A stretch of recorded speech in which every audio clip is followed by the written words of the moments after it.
Recogieron pues y llenaron 12 cestas de pedazos que de los 5 panes de cebada sobraron a los que habían comido. Aquellos hombres entonces, viendo la señal que Jesús había hecho, dijeron: Este verdaderamente es el profeta que había de enviar al mundo. Pero entendiendo Jesús que iban a venir para apoderarse de él y hacerle rey, volvió a retirarse al monte él solo. Al anochecer descendieron sus discípulos al mar, y entrando en una barca, iban cruzando el mar hacia Capernaum. Estaba ya oscuro, y Jesús no había venido a ellos, y se levantaba el mar con un gran viento que soplaba. Cuando habían remado como 25 o 30 estadios, vinieron a Jesús que andaba sobre el mar y se acercaba a la barca, y tuvieron miedo. Mas él le dijo: Yo soy, no temáis. Ellos entonces con gusto le recibieron en la barca, la cual llegó enseguida a la tierra a donde iban. Amén. Muy buen día, amados amigos. Nuevas son cada mañana la misericordia de Jehová. Por eso no hemos sido consumidos, porque nunca decayeron sus misericordias, y grande es su fidelidad.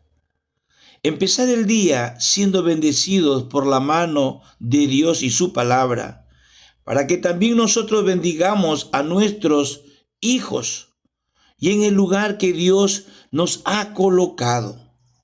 Por lo tanto, todo lo que es verdadero, todo lo honesto, todo lo justo, todo lo puro, todo lo amable, todo lo que es de buen nombre, si hay virtud alguna, si algo digno de alabanza, en esto pensad.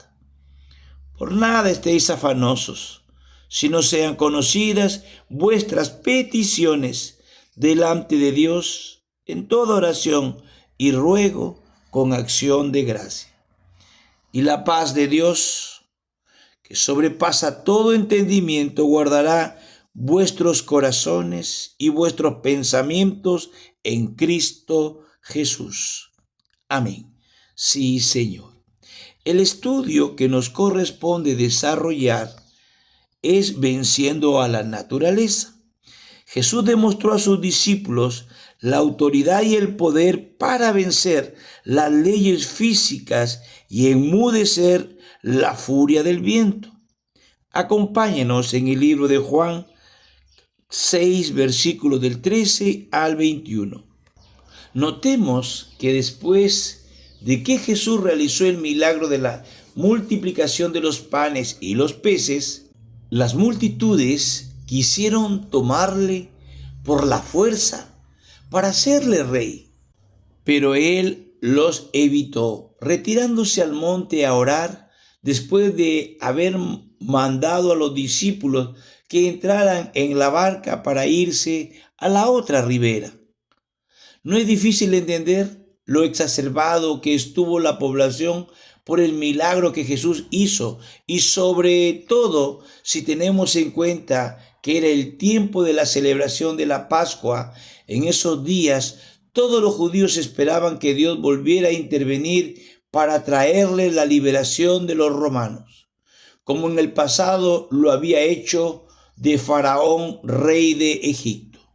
Es importante tener en cuenta que los acontecimientos que ahora vamos a considerar tuvieron lugar durante el periodo de la Pascua, porque de alguna manera el evangelista está estableciendo cierto paralelismo con ella. Por ejemplo, la provisión de comida que Jesús acababa de darles en el desierto. Rápidamente les recordó el maná que recibieron en los tiempos de Moisés, pero también la forma milagrosa en la que el Señor les llevó a cruzar el Mar Rojo en medio de grandes dificultades. Encontraba un eco en la forma sobrenatural en la que ahora Jesús andaba sobre el mar para ir al encuentro de sus discípulos, y calmaba la tempestad para que pudieran llegar a la otra orilla. Incluso la extraña invitación del Señor a comer su carne como único medio de salvación recordaba también al Cordero Pascual que debía ser sacrificado, y los israelitas tuvieron que comer para ser librados de la ira del ángel exterminador. Al anochecer, descendieron sus discípulos al mar y, entrando en una barca, iban cruzando el mar hacia Capernaum. Jesús se retiró al monte, él solo, mientras los discípulos descendieron al mar. Por los otros evangelistas sabemos que fue el Señor quien hizo que los discípulos entraran en la barca y fueran a la otra ribera. En su lenguaje se observaba cierto tono de urgencia, lo que nos indica que el Señor quería que sus discípulos abandonaran rápidamente aquel lugar.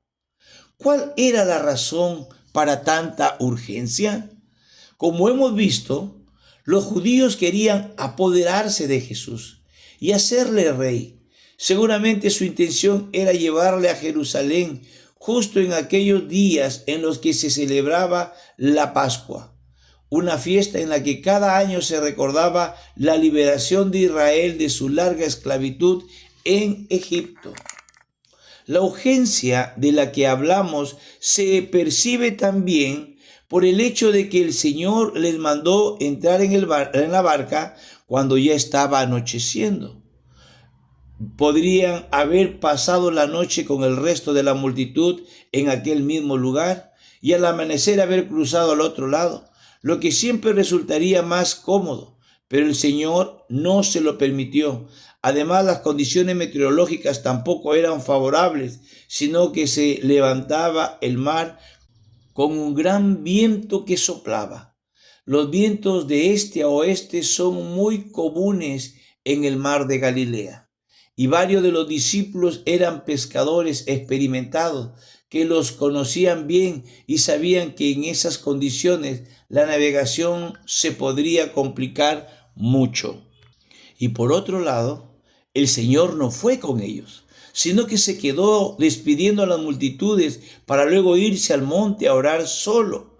Este fue uno de los pocos momentos en que el Señor dejó solos a los discípulos, y eso a pesar de que era consciente de la tormenta que se avecinaba.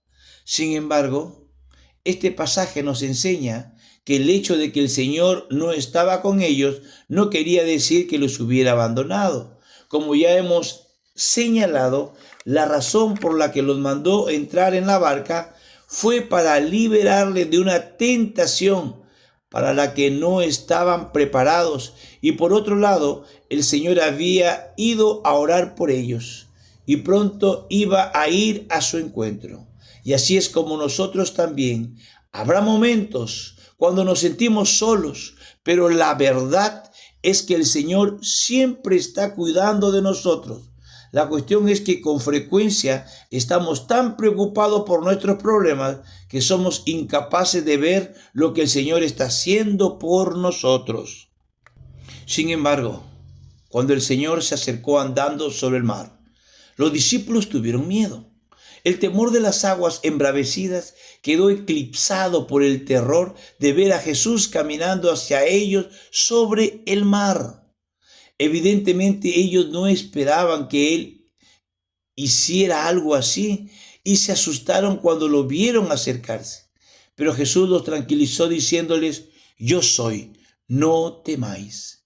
Cuando Él dijo yo soy, podría tratarse únicamente de una forma de identificarse, pero también puede implicar mucho más, recordando el nombre con que Dios se dio a conocer a Moisés en el monte Sinaí. Su propósito era prestarles auxilio y ayudarles en sus luchas y necesidades. Pero para que pudieran consolarle de verdad, primero tendrían que entender quién era Él. Por supuesto, Él hacía cosas que ningún ser humano puede hacer, y Él acercarse a ellos andando sobre el mar demostró que está por encima de las fuerzas de la naturaleza y de las leyes físicas que la rigen. y la misma forma en la que se dirigió a ellos transmitía la seguridad y autoridad del mismo Hijo de Dios. Finalmente, fue una hermosa experiencia, pero antes tuvieron que pasar inevitablemente por ciertos momentos de crisis, aunque al final valió la pena. Él no los abandonó en medio de su insuficiencia y de la adversidad.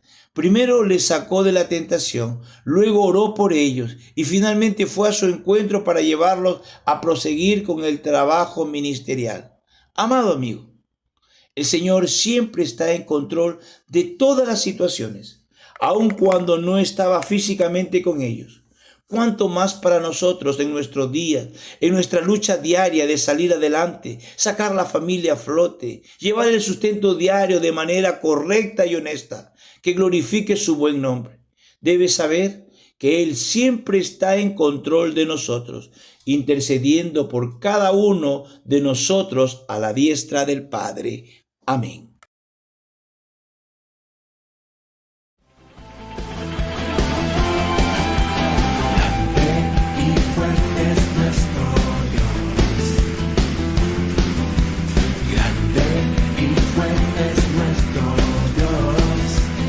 Dígalo conmigo.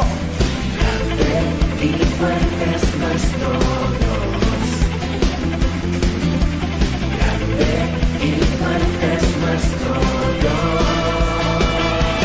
Vestido en majestad, coronado con poder, digno de toda la adoración.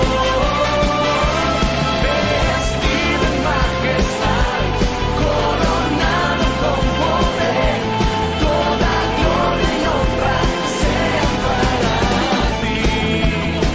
Un grito de júbilo. Grande y fuerte es nuestro